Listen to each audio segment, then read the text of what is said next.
The word safe landing is not only on the moon, even it is required for the earth on the surface of the earth.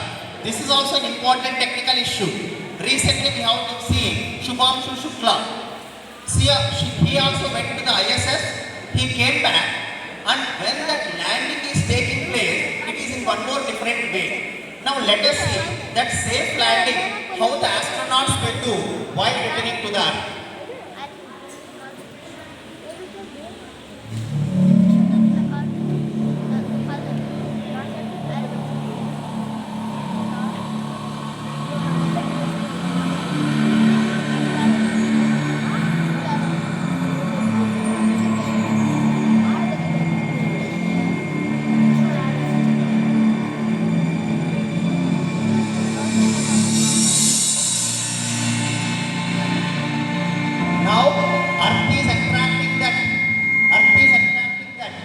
Same logic, we should require an opposing force for this. This is the.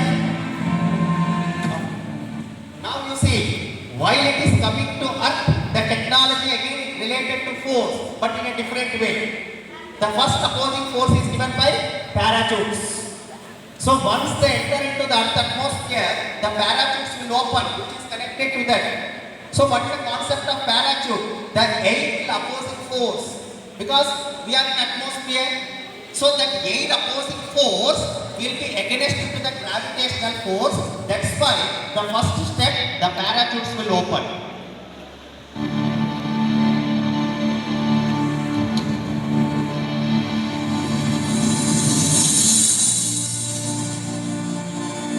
The parachutes play a very crucial role while landing on the earth.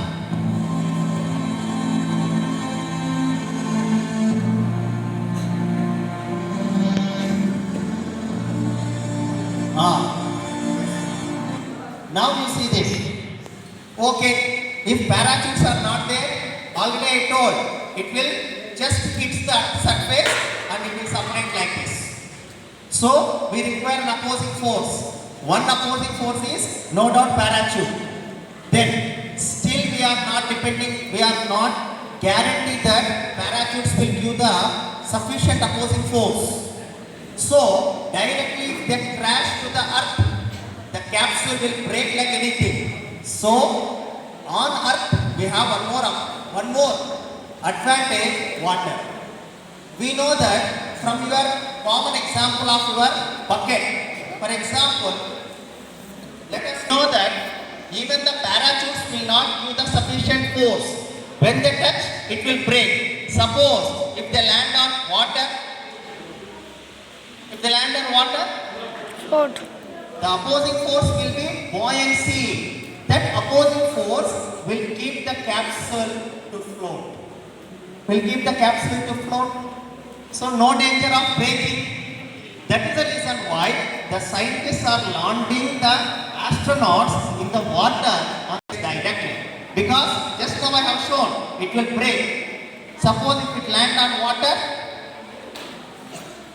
they are very safe. This is the technique what they are following. How nice? Then, yes.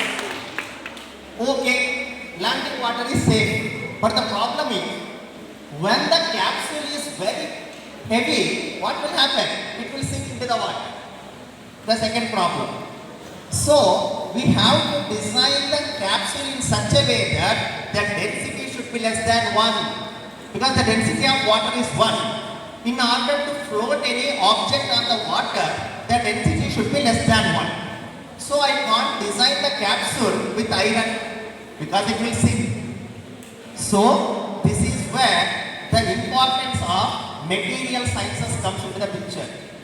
The scientist has designed such a type of alloys where the density is less than 1. Even though the astronauts are there, the density is less than 1. That's the concept of our ship. Ships are moving based on the density is less than 1. That's why the material capsule density is less than 1. One point. Second point. Just back. You observe the shape of the capsule. It is not a sphere, not a circle. It is a cone shape. A observe the shape?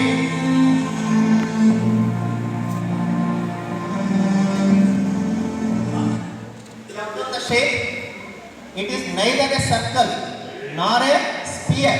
It is a cone shape. Why? To maintain the center of gravity. The way how it falls is not important. As soon as it falls, just like a doll you have seen in olden days, moving doll. If you keep the doll like this, again it will come straight. Have you seen such dolls? There will be a sphere here, hemisphere, and it's a cone shape. Even it falls like this, automatically it will set right its position because of the density. So based on that aspect only, the shape of the capsule is decided.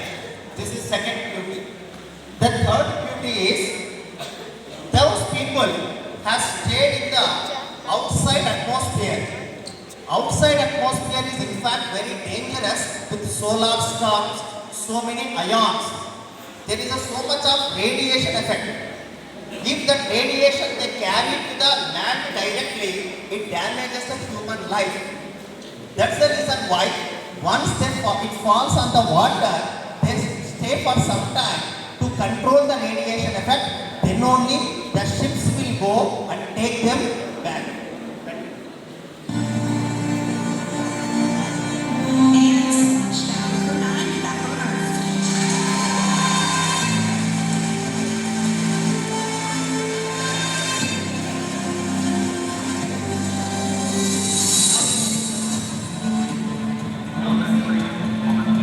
Even though it has fallen like that, it has come its position like that.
Now the ship is going towards the capsule. Now they bring the people out of the capsule.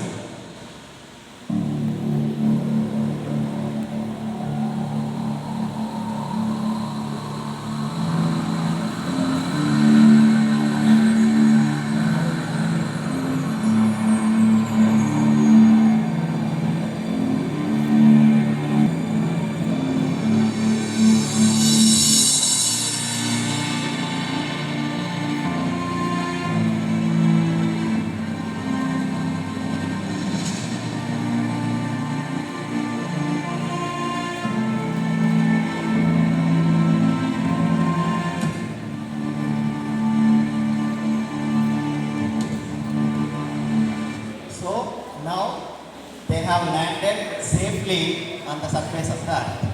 This is the importance of safe and comfortable landing, whether it may be on the surface of the moon or it may be on the surface of the earth. The safety is very important. Now, with all these protocols, India is successfully marching towards the Gaganyaan. Again for the Gaganyaan mission, yes, again for the Gaganyaan mission, India declared Shubhanshu Shukla as one of the astronauts.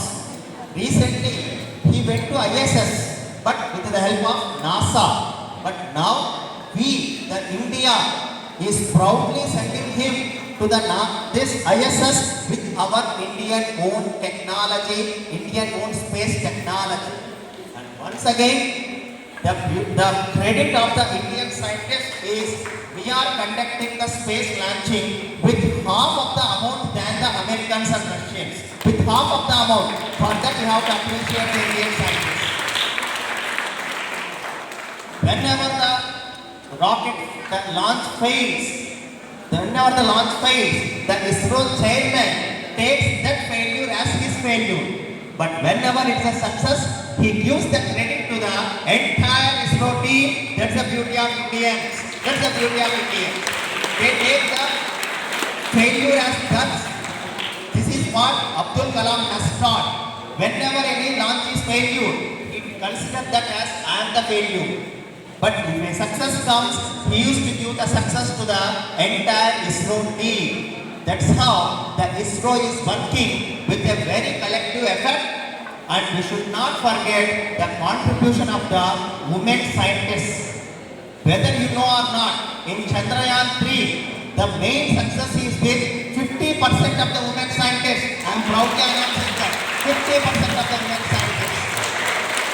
Yes, they are running the ISRO like anything in the crucial steps. That's why you people is having a great platform in the nearby future.